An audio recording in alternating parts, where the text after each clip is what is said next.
Hubo una regla no escrita en la política mexicana de los últimos años. El PRI, el PAN y el MC votaban juntos contra Morena. La oposición tenía diferencias internas, muchas, pero en el Congreso presentaba un bloque. Y ese bloque era lo único que hacía que los números de Morena no fueran invencibles en cualquier votación que no requiriera 2/3. Esa regla no escrita acaba de romperse. En múltiples votaciones de 2026, legisladores del PRI acompañaron a Morena en temas que meses antes habrían provocado una oposición cerrada del tricolor. El PAN lo llamó traición. El MC tomó distancia. La Marea Rosa entró en crisis de interpretación. Y Alito Moreno, el mismo que tiene 5 expedientes, que fue grabado en audios comprometedores y cuyo desafuero lleva meses aplazado, apareció en los pasillos del Congreso con una sonrisa que no cuadraba con alguien cuyo partido acaba de perder relevancia opositora. Revisé las votaciones, las declaraciones de los protagonistas y el historial del PRI como partido transaccional para contarte qué está pasando realmente en ese Congreso. Porque la respuesta no es ni una cosa ni la otra. Es algo más viejo y más previsible que cualquiera de las dos. Y entenderlo cambia completamente cómo lees la política mexicana de los próximos 2 años. Para entender lo que está pasando, hay que ser específico sobre qué votaron y cuándo. Porque el PRI está votando con Morena es un titular que requiere precisión. No es que el PRI se haya convertido en un partido de izquierda. No es que Alito Moreno haya abrazado la 4T ideológicamente. Es algo más quirúrgico que eso. El primer momento documentado, votaciones relacionadas con el Plan B electoral. Como analizamos en el episodio sobre la reforma electoral, el Plan B fue aprobado con 377 votos, un número que superó a la coalición de Morena Pura, y requirió votos de partidos que en principio debían oponerse. En ese proceso, algunos legisladores del PRI no votaron con la oposición cerrada que el PAN esperaba. El segundo momento, presupuesto. En votaciones presupuestales que involucraban partidas específicas de programas sociales, PRI se abstuvo o acompañó en lugar de oponerse sistemáticamente. El tercero, el más significativo políticamente, es el que menos se discutió en los medios, la dilación del desafuero de Alito. Que el desafuero de Alito lleve meses aplazado con la excusa de que no hay condiciones políticas, no. Es accidental. Es el resultado de una negociación implícita que incluye actores dentro del propio Congreso donde las bancadas deciden cuándo y cómo en dar que lo que une esos 3 momentos no es ideología, es transaccionalidad. El PRI vota con Morena o no vota en contra con la fuerza que podría, en los momentos donde eso le produce un beneficio concreto o evita un daño concreto. Y cuando mapeas esa transaccionalidad con la situación específica del PRI, expedientes abiertos, desafuero pendiente, Plan B que recorta su financiamiento, el mapa tiene una coherencia que ningún análisis basado en principios puede explicar. El PAN lo llamó traición. Y en los términos de la alianza opositora, tiene razón. Marco Cortés y otros líderes panistas salieron a declarar que el PRI está rompiendo el frente opositor en el momento más crítico, que esos votos le dan a Morena oxígeno legislativo que la oposición debería estar negándole, que ninguna alianza puede sostenerse cuando uno de los socios vota con el adversario en los momentos que importan. Son declaraciones correctas, y el PRI las ignoró, lo cual dice todo lo que necesitas saber sobre qué prioridad tiene la alianza opositora en el cálculo del PRI actual. Para entender por qué el comportamiento del PRI en 2026 no debería sorprender a nadie, y que entender qué tipo de partido es el PRI en su naturaleza más profunda. No lo que dice ser, lo que históricamente ha demostrado ser. PRI fue diseñado en 1929 no como un partido de ideología, sino como un mecanismo de gestión del poder. Su función histórica no era ganar la discusión filosófica sobre qué es mejor para México, era integrar a los distintos grupos de poder, militares, obreros, campesinos, empresarios, iglesia, intelectuales, en un sistema donde todos tuvieran algo que ganar y por tanto algo que perder si el sistema colapsaba. Esa arquitectura produce un partido que no tiene ideología fija, que tiene intereses, y esos intereses se negocian permanentemente. El PRI hizo pactos con el Vaticano cuando necesitaba paz religiosa, hizo pactos con el empresariado cuando necesitaba inversión, hizo pactos con sindicatos cuando necesitaba control laboral, hizo pactos con Estados Unidos cuando necesitaba financiamiento externo. Ninguno de esos pactos fue ideológico, todos fueron transaccionales, y el patrón se mantuvo después de perder la presidencia.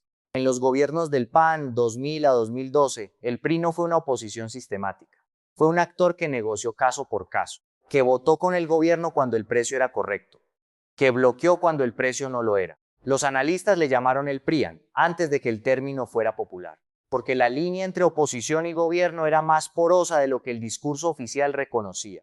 Lo que ocurrió en 2026 no es una innovación en el comportamiento del PRI, es el PRI siendo lo que siempre fue. El partido que construyó el sistema de transacciones que gobernó México durante 70 años está usando ese mismo sistema para sobrevivir en la oposición. Cambia el interlocutor. Antes era el presidente del PRI quien decidía los términos. Ahora es Morena quien tiene el poder de negociación. Pero el mecanismo es idéntico. Y eso explica completamente la sonrisa de Alito en los pasillos del Congreso. Alito Moreno lleva toda su carrera operando en ese sistema. Lleva décadas negociando votos, candidaturas, presupuestos y protecciones dentro de la misma lógica transaccional. Para Alito, lo que está haciendo en 2026 no es traición, es lo que siempre hizo. Solo que ahora el interlocutor es diferente. El PRI no vendió sus votos a Morena porque perdió sus principios.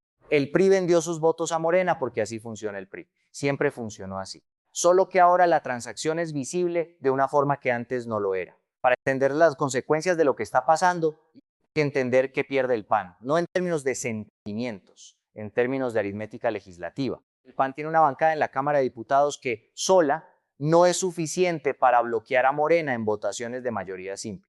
Que la oposición tenga capacidad de obstaculizar reformas ordinarias necesita que el PRI, PAN y el MSI voten juntos, o que al menos 2 de los 3 lo hagan con suficiente disciplina. Cuando el PRI empieza a acompañar a Morena en votaciones donde el PAN espera oposición, la aritmética cambia. No de forma dramática en cada votación, pero de forma suficiente para que algunas iniciativas que habrían encontrado resistencia opositora ya no la encuentren. Las votaciones donde el PRI acompañó a Morena en 2026 no fueron sobre los temas más políticamente sensibles. El PRI es lo suficientemente sofisticado para no hacer ese movimiento visible en los temas donde el costo político sería máximo. Lo hace en los márgenes, en presupuestos, en comisiones, en el timing de votaciones sobre temas que no son el centro del ciclo noticioso. Pero esos márgenes suman, y en una Cámara donde los números son ajustados, los márgenes definen los resultados. El PAN está haciendo lo que hace un partido cuando su aliado principal empieza a negociar con el adversario. Primero, declaraciones de rechazo, públicas fuertes diseñadas para distinguirse del PRI y para posicionarse como la oposición genuina frente a una nueva audiencia que está evaluando si el bloque opositor tiene cohesión. Segundo, evaluación interna de si puede competir solo en 2027. Esa evaluación es incómoda porque la respuesta no es obvia. El PAN tiene base territorial en el norte y el Bajío que le permite ganar en distritos específicos sin alianza con el PRI, pero en estados donde el PAN es débil y necesitaba al PRI para sumar votos, esa aritmética se complica. Y que está el dilema que el PAN no va a resolverlo públicamente. Romper con el PRI tiene un costo electoral en los estados donde se cita el tricolor, competir. No romper con el PRI tiene un costo de imagen en todo el país cuando el PRI vota con Morena. No hay opción cómoda. Y el tiempo que el PAN tiene para decidir, antes de que empiece el periodo de precampañas para 2027, se está acabando. Para entender por qué el PRI está haciendo lo que está haciendo, hay que entender qué está comprando con esos votos. Porque en política transaccional, nada se da gratuitamente. Cada voto que el PRI da a Morena está comprando algo o esperando comprar algo. La pregunta es ¿qué? El primero y más obvio, la dilación del desafuero de Alito. Como hemos visto en episodios anteriores, el desafuero de Alito lleva meses aplazado, cada vez con una razón diferente, cada vez con una fecha que después se mueve. No es coincidencia que esos aplazamientos ocurran en un periodo donde el PRI está siendo más colaborativo en el Congreso de lo que la narrativa opositora requeriría. Hay una negociación explícita, probablemente no en esos términos. Hay una comprensión implícita de que ciertas conductas producen ciertos resultados. Eso es exactamente cómo funciona la política transaccional. El segundo beneficio es más sutil, pero igualmente importante. Un PRI completamente bloqueado en el Congreso, que vota siempre con la oposición, siempre pierde, es un PRI invisible. Nadie negocia con un actor que solo sabe decir que no y que pierde de todas formas. Un PRI que puede moverse, que tiene independencia táctica, que no está completamente atado a la agenda del PAN, es un PRI con relevancia. Con ese movimiento, Alito le está recordando a todos los actores del sistema que el PRI todavía puede ser un factor, que todavía tiene valor como socio o como obstáculo. Eso es poder residual, no el poder que tenía el PRI en su pico, pero suficiente para seguir siendo un actor que los demás tienen que calcular. ¿Qué obtiene Morena? Lo más inmediato. Votos en votaciones específicas que de otra forma habrían requerido negociación más difícil con el PT o el PBM. Pero hay algo más que Morena obtiene y que no suele mencionarse. Cuando el PRI vota con Morena, el relato de la oposición unida se fisura. Y esa fisura tiene un valor comunicacional que supera el valor numérico de los votos en muchas votaciones. Porque la narrativa que la oposición necesita para 2027 es: somos un bloque, tenemos cohesión, somos alternativa creíble. Cada vez que el PRI vota con Morena, esa narrativa se debilita. El ciudadano que estaba evaluando si votar por la oposición ve que la oposición no está unida y evalúa de nuevo, pero la transacción tiene riesgos para los dos lados. Para el PRI, Si compró protección del desafuero con votos y el desafuero avanza de todas formas, pagó el costo de imagen sin recibir el beneficio que esperaba. Para Morena, si la colaboración con el PRI se vuelve demasiado visible y sistemática, activa exactamente la narrativa de que el gobierno negoció con un partido que prometió desmantelar. El PRI Morena funciona mientras es implícito, se complica cuando se vuelve declarado, y por eso ninguno de los dos lo está nombrando explícitamente como alianza. Alito no sale a decir que acordó con Morena. Morena no sale a agradecer los votos del PRI. Los dos necesitan que sea visible para que produzca efecto, y ambiguo para que no tenga costo de imagen.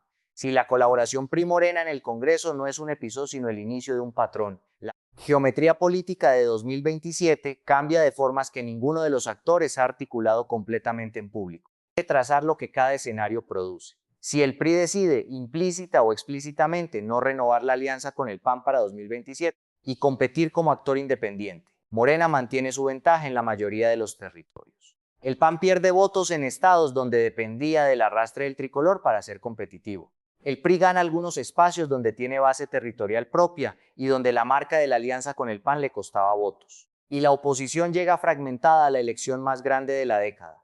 Ese escenario es el mejor para Morena y el peor para la oposición en su conjunto. Si el PRI usa los votos dados a Morena como capital de negociación para extraer mejores términos de la alianza con el PAN, más candidaturas propias, más peso en las decisiones del bloque y después regresa a la oposición. Pagó un costo de imagen sin beneficio territorial, le prestó votos a Morena gratis, y el PAN no va a olvidar ese periodo fácilmente. Ese escenario es el peor para el PRI, porque pagó sin recibir lo que esperaba. Si la colaboración PRI-Morena se vuelve formal, acuerdo declarado, candidaturas coordinadas en algunos estados, apoyo mutuo en el Congreso, el PAN queda aislado. El MC, que ya tiene su propio proceso de diferenciación, queda mejor posicionado para recoger el voto antimorena que ya no tiene un hogar claro.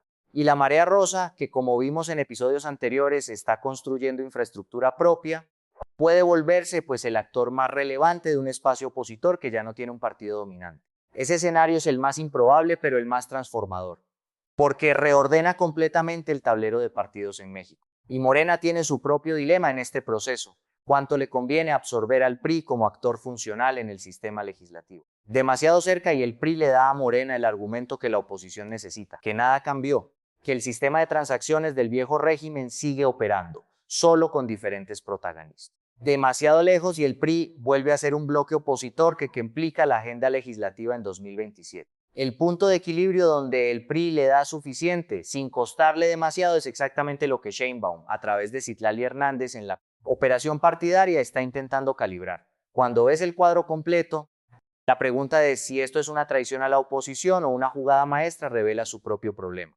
Asume que el PRI alguna vez tuvo los principios que una traición requeriría. El PRI no está traicionando nada, está haciendo lo que siempre fue. Un partido que trata cada voto como moneda de cambio, cada alianza como contrato temporal con cláusula de salida, cada principio como negociable cuando el precio es correcto. Ese no es el PRI de 2029, y de 1950, y de 1988, y del 2000. Lo que cambió no es el PRI, es quién tiene el poder con el que el PRI negocia. Y eso plantea una pregunta que el PAN no ha querido hacerse en voz alta.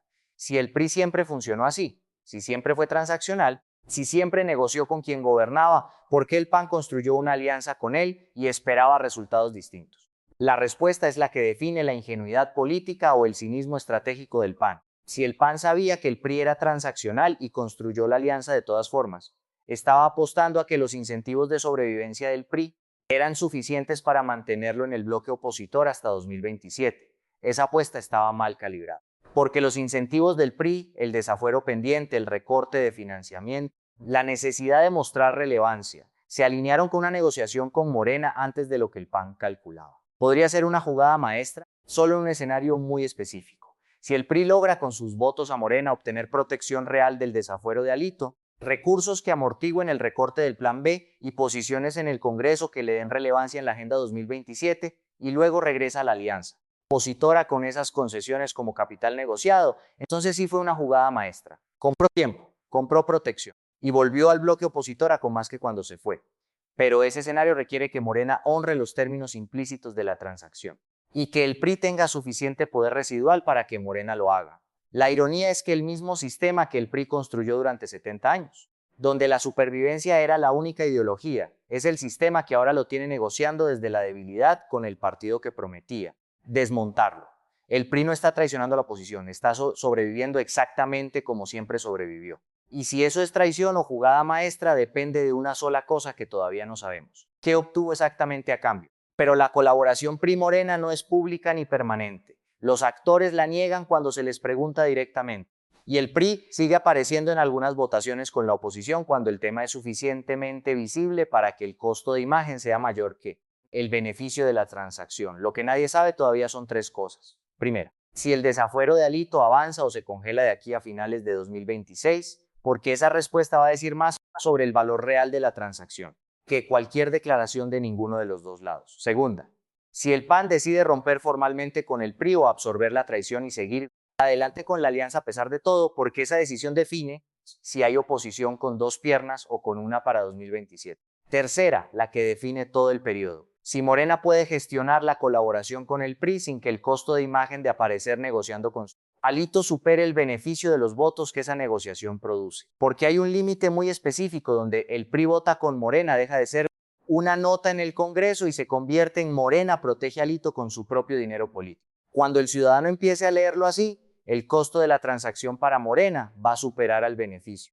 Y ese momento, si llega, va a ser mucho más costoso para la narrativa de no más impunidad que cualquier votación en la Cámara. Esa historia viene.